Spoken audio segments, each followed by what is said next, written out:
Así que vamos a conversar de inmediato con el ingeniero Miguel Yamasaki, director de la Dirección de Preparación de INDECI, justamente para que nos dé estas pautas de las que hablabas.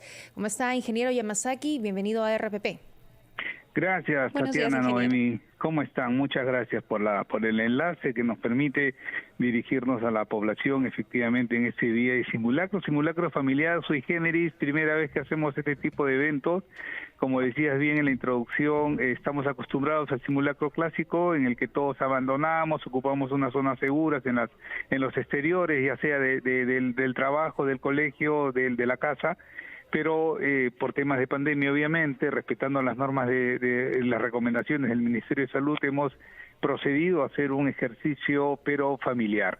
No podíamos dejar pasar más tiempo, tenemos alrededor de 1 año y medio sin hacer ejercicio de simulacros. Nosotros en el INDECI lo efectuamos 3-4 veces al año, pero desde el año pasado quedó suspendido y bueno, este año felizmente logramos que nos autorizaran nuevamente a retomar y justo nos autorizan y sucede este sismo de la semana pasada en que nuevamente las campanas han sonado y nos han vuelto a recordar de que tenemos esta responsabilidad tan grande de estar preparados ante eventos de este tipo, ¿no? De acuerdo, y después de ese fuerte sismo vinieron también algunas réplicas que se han sentido incluso hasta el día de ayer, algunos sismos en diferentes puntos del país. Entonces la consulta pasa por cómo comenzar para elaborando un plan de emergencia familiar, que es lo primero que debemos tomar en cuenta.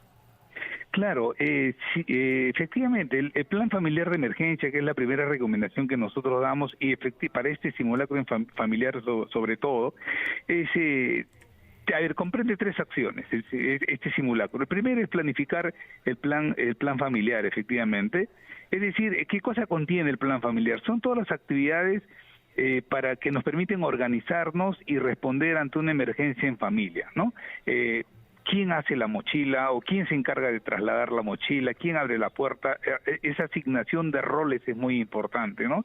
Luego, preparar justamente esta mochila, la caja de reserva.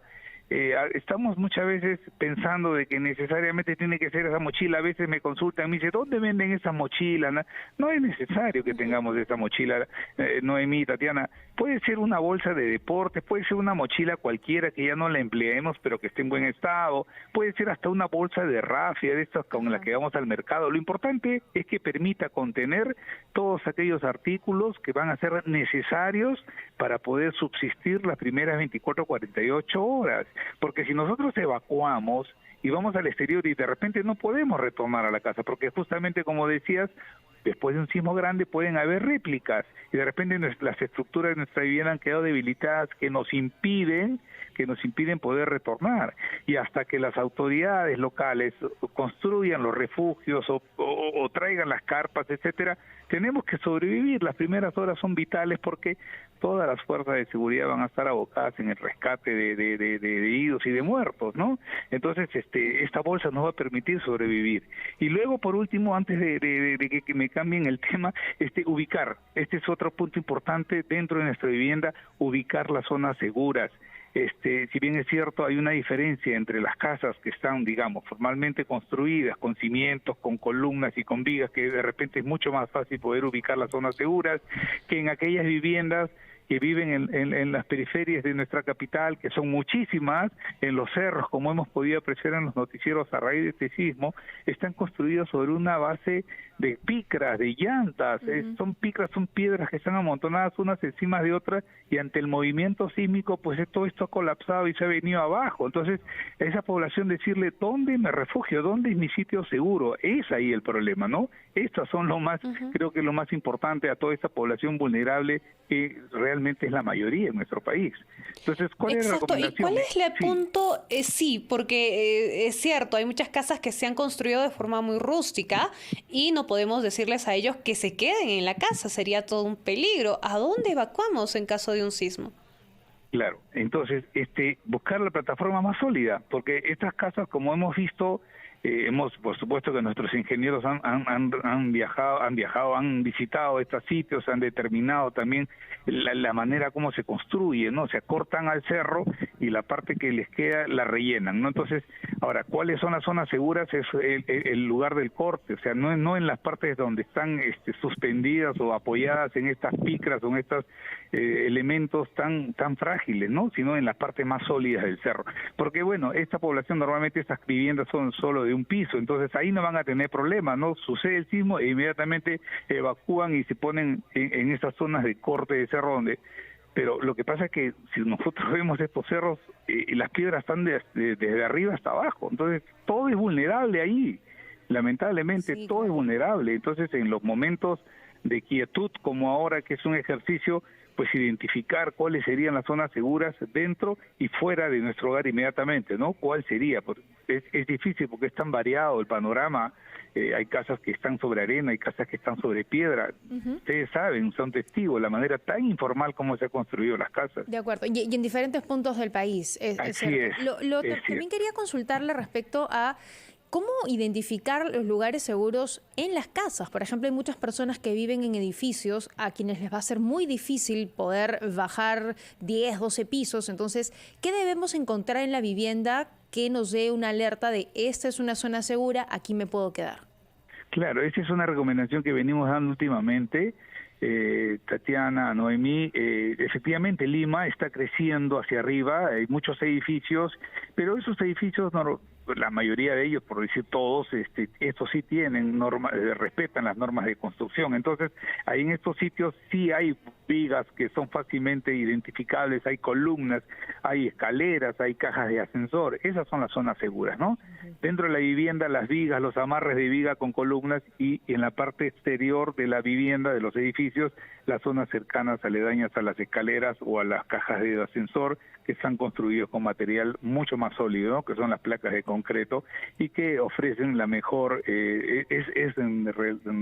la mejor zona para poder aguardar que el sismo pase. Es una locura bajar las escaleras, ya hemos visto la cantidad de accidentes que se generan. Claro, es peor. La mayoría de accidentes en estos casos son policontusos a consecuencia de caídas o resbalones por querer salir durante la evacuación. El miedo invade a las personas y es un sentimiento natural de todos, y lo que primero que queremos es evacuar, pero ahí viene justamente el entrenamiento, mantener la calma y practicar, siempre practicar, y como en esta fecha del día de hoy, practicar. Como bien lo dijiste al inicio, Tatiana, o Noemí, no recuerdo bien quién lo dijo, pero efectivamente no es necesario si se pasó las 10 de la mañana. 10 de la mañana era una hora simbólica. Podemos hacerlo por cualquier momento del día. El día de hoy es un día feriado, estamos en familia, de repente a la hora del almuerzo sentemos alrededor de la mesa, papá, mamá, hijos, abuelos, qué sé yo, y conversemos, digamos, oye, si hay un temblor de un terremoto de esta magnitud, ¿dónde deberíamos estar? Esta es una zona segura. Ahí los adultos pues deberán poner sus criterios, ¿no? Dependiendo de cada vivienda, y establecer las zonas seguras, decir la mochila de emergencia, si está bien elaborada, si está actualizada sus productos, si han incluido ahora por pandemia mascarillas y alcohol en gel, y si está debidamente ubicada en la ruta hacia la salida, ¿no? Porque lo vengo diciendo en algunos medios, a veces tenemos la mochila, y es mi caso, yo lo tuve antes, ahora por supuesto he corregido mi conducta, pero yo tenía mi mochila desde hace muchos años, pero lo tenía en un almacén, no sé de qué me servía, ¿no? Claro, eso también, ahora, ¿no? Claro, ahora ya lo tengo cerca a la puerta, ¿no? Claro. Exacto. Claro. Ahora, si bien es cierto, los ciudadanos tenemos responsabilidad, tenemos que acatar las disposiciones, participar en el simulacro, pero cuando ocurren este tipo de eventos, ¿cuál debería ser el rol de las autoridades? Claro, a ver, mira, las autoridades en este momento, gracias por tu pregunta porque me permite ampliar, las autoridades en este momento todas están reunidas. Las plataformas de defensa civil y su grupo de trabajo se han reunido al mando de sus alcaldes. Nosotros los tenemos conectados a todos desde acá, desde el Centro de Operaciones de Emergencia donde me encuentro, porque paralelamente al simulacro familiar se está llevando un ejercicio de comunicaciones. Y en este ejercicio de comunicaciones se está practicando los protocolos que se utilizan en una situación real. Es decir, ahorita están conectados, por ejemplo, todos los centros de operaciones de emergencia de los sectores, de los ministerios, y están conectados las 26 regiones del país.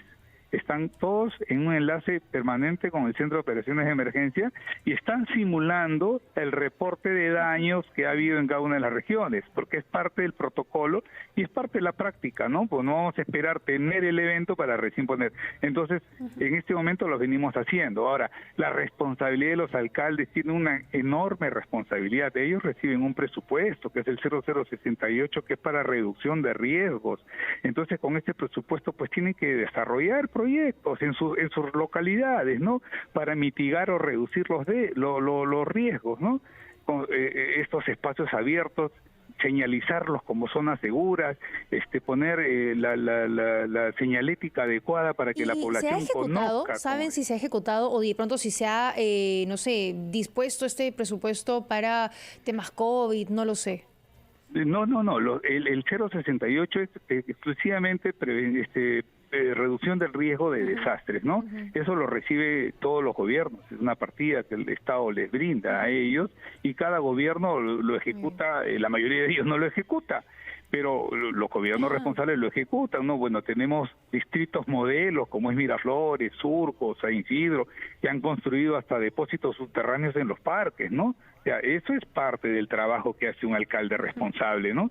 Ahora, claro, son distritos que tienen mejores ingresos que otros distritos. Mayor recaudación, por supuesto, ¿no? Mayor recaudación tributaria, etcétera. Pero cada quien debe desarrollar sus iniciativas y debe procurar reducir el riesgo para que, sucedido el hecho, la población se vea menos afectada. De acuerdo. Y sobre todo que la prevención viene también e inicia por uno mismo y desde casa. Muchísimas gracias, ingeniero Yamasaki, por habernos acompañado. Gracias, Tatiana, Noemí, gracias a ustedes también por el enlace. Bien, muchísimas gracias, Noemí. Hacemos una pausa y volvemos con más en Encendidos.